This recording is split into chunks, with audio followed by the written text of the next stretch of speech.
रायस्तार एक नाम नहीं, एक साया था, पूरे इंडिया का सबसे बड़ा माफिया। उसकी आवाज का मतलब था हुकूमत, और उसकी आंखों में देखना मौत को बुलावा देना था।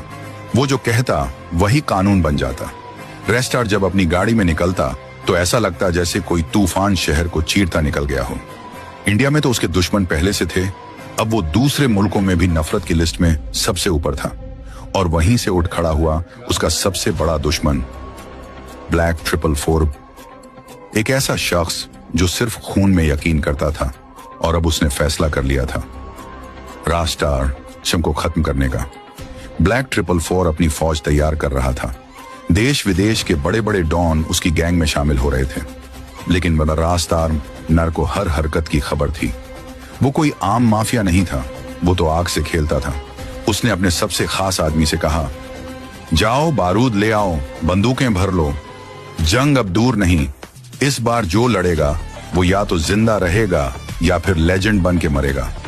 वो खास आदमी निकला, 3 भारी भरकम जिप गाड़ियों में हथियारों की बारिश लेकर लौटा। दूसरी तरफ ब्लैक 444 भी इंडिया की जमीन पर उतर चुका था। सड़कों पे सन्नाटा था, पर दिलों में आंधी। फिर आया वो दिन, वो एनब्रिज द 9, जहां फैसला होना था। रायस्टार अपने साथियों के साथ पहुंचा। सामने पहले से खड़े थे ब्लैक 444 के गुंडे, और फिर जंग छिड़ गई।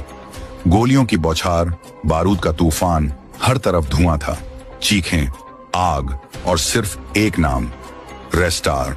जब धुआं छटा, मैदान में सिर्फ खून था और गुंडों की लाशें।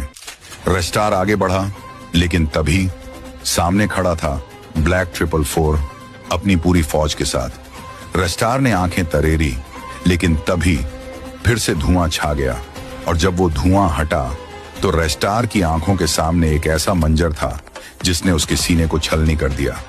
Part 2 comment.